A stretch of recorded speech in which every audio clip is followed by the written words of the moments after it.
In Conversation with Terry Shepard, award-winning broadcaster, narrator, and author. A deep dive into the writer's craft with the artists and support systems who create the stories we love. Thanks, Lisa.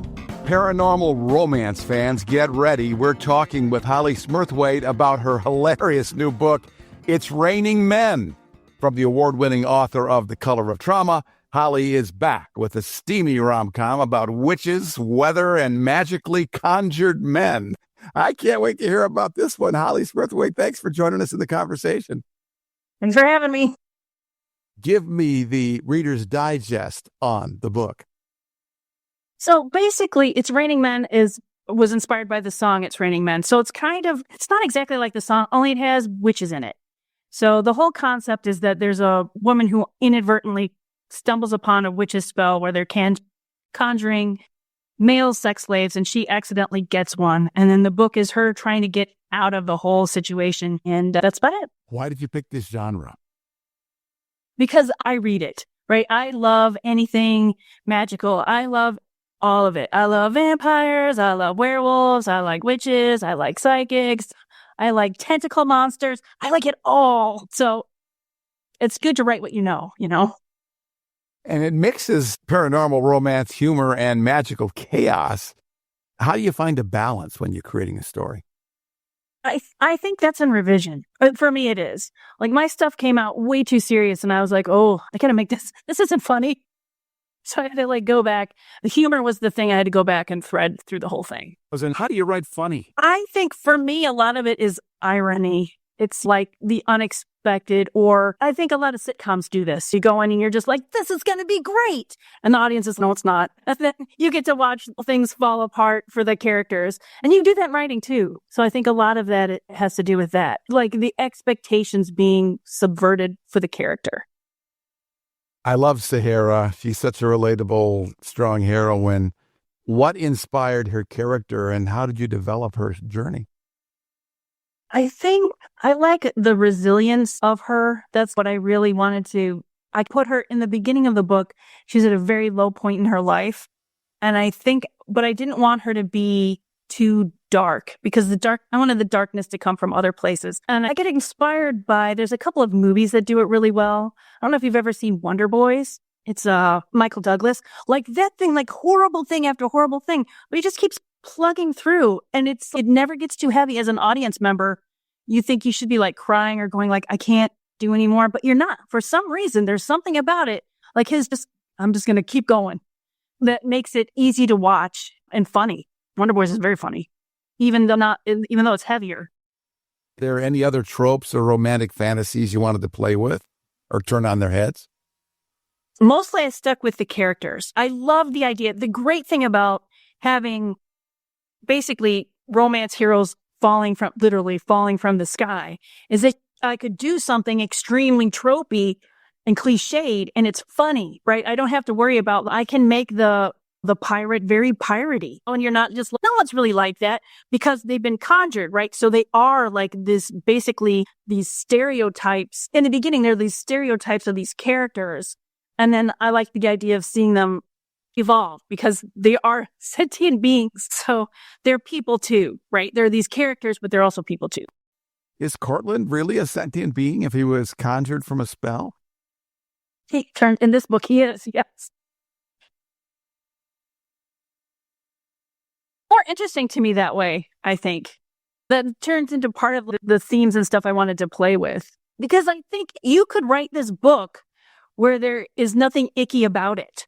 Right? It was like, and then the perfect guy comes along without thinking about where's his consent? Where's what he wants?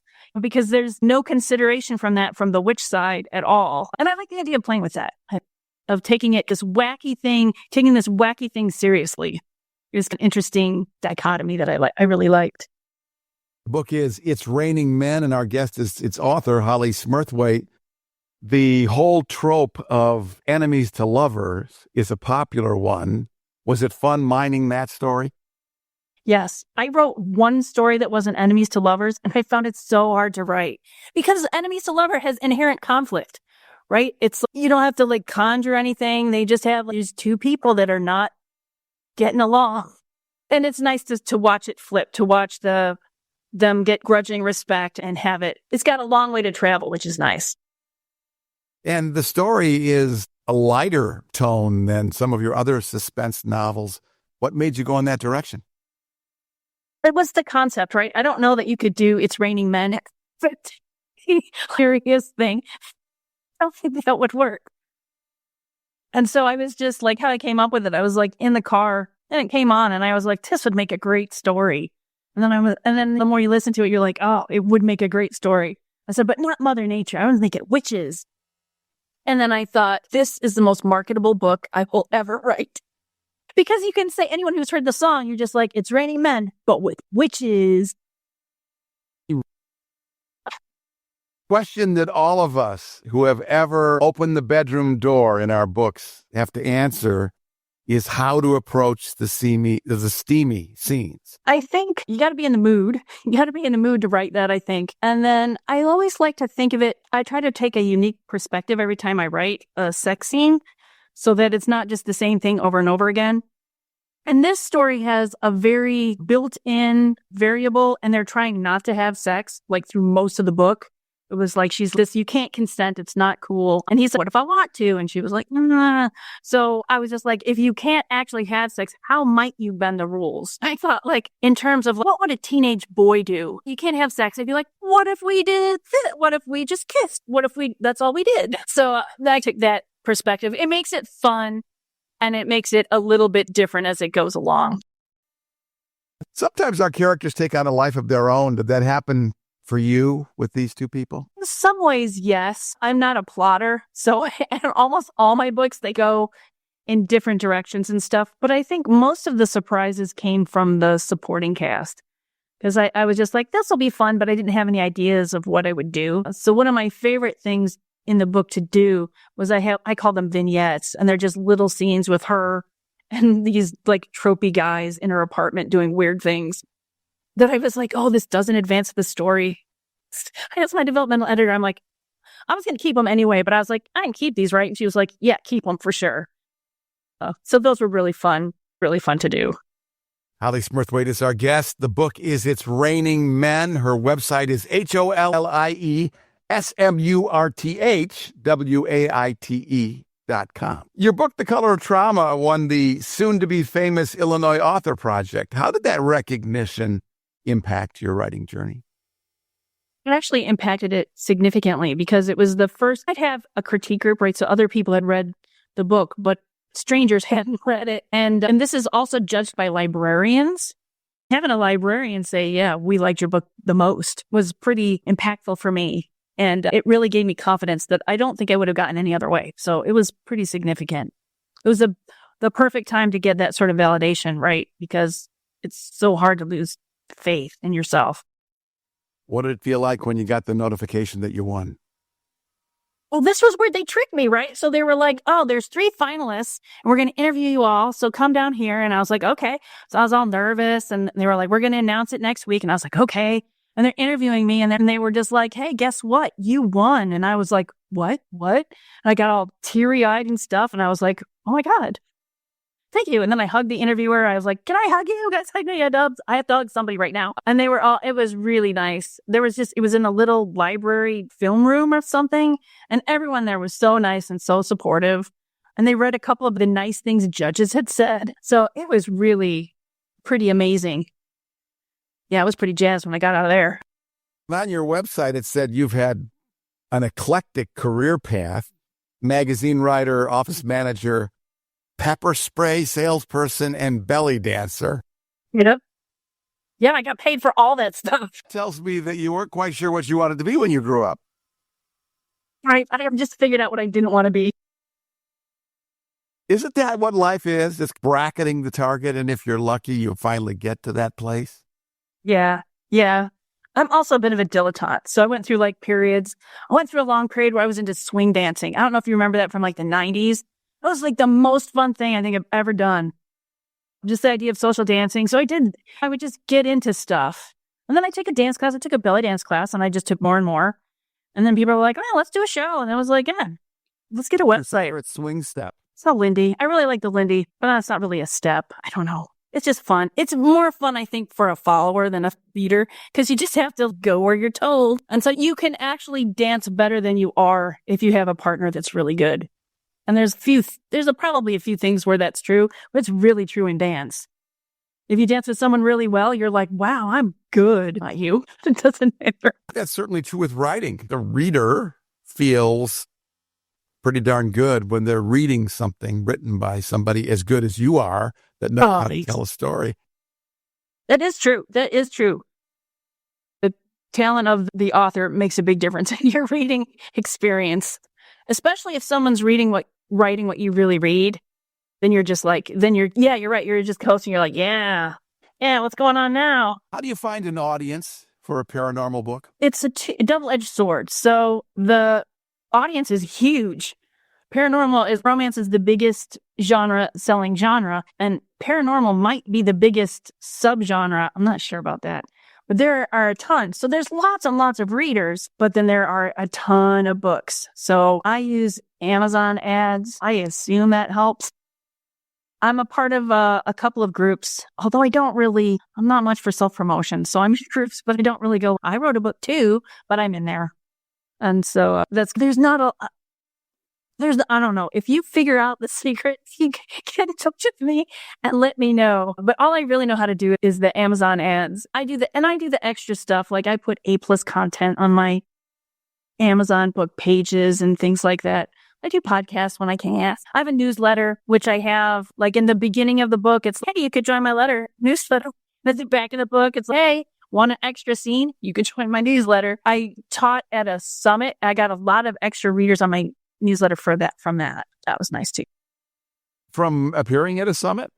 From teaching at a summit. Yeah, they're probably all writers, but we're also readers. I read 200, 300 books a year. I read a ton. Yeah, I read that much. Wow. How do you find time for that? I'm always listening. When I'm doing the dishes, I'm listening to an audiobook. So when I'm riding in my car, I'm listening to an audiobook. When I'm cleaning the house, I'm listening to an audiobook. When my son goes to sleep, he's 11, but I still feel like someone to sit in his room. So I sit in his room and I read on my Kindle. So I just read all the time. After you've read so many, do you ever find yourself getting into the first 20 pages and say, I know where this is going? In romance, you always know where it's going. That's part of the promise of the preface, right? So you always know. But sometimes I'll stop. I used to always complete everything. But now every once in a while, I'll be like, this isn't doing it for me. Or if it makes me mad, sometimes you read something, you're like, don't do that. Whether you're like doing it like for the character or because of the author, you're just like, don't go in that direction. I'll stop reading if I really don't like it. What makes a great story? Character. I think it's always character that makes a great story. Although plot twists help too, and action helps too. And I think in the magic of balancing all of those. As someone who reads paranormal, that's part of the thing I think us as readers look for. What kind of interesting twist do you have going on? Are your vampires broody or do they sparkle or whatever? I like it all. I don't even care if they sparkle or glimmer or whatever they do. I don't like them when they're evil though. That's the thing about when you read romance. You're just like, I'm always on the side of the vampire. So if they're like killing people and don't care, and then I was like, I don't like this. I want them to be romantic. Who are some of your favorite authors in that space? I love K.F. Breen's probably my favorite because her stuff is hilarious. All her stuff she is so funny and she weaves it so flawlessly in all her stuff. I really like Stacia Stark. She wrote a series like Speak of the Demon, I think, that I was just like, every book I was like, this is even better. This is even better. I like so many people. Jeannie Frost, she wrote the Night Huntress series, which is one of my favorite series ever. We could be here all day with all the people who are awesome. Alice Hoffman, she was probably before indie authors were a thing. She was very into her practical magic and all that other stuff. Her stuff almost always has a supernatural flavor to it that I always really liked. So if you were going to cast your two leads in It's Raining Men for the screen, who would they be?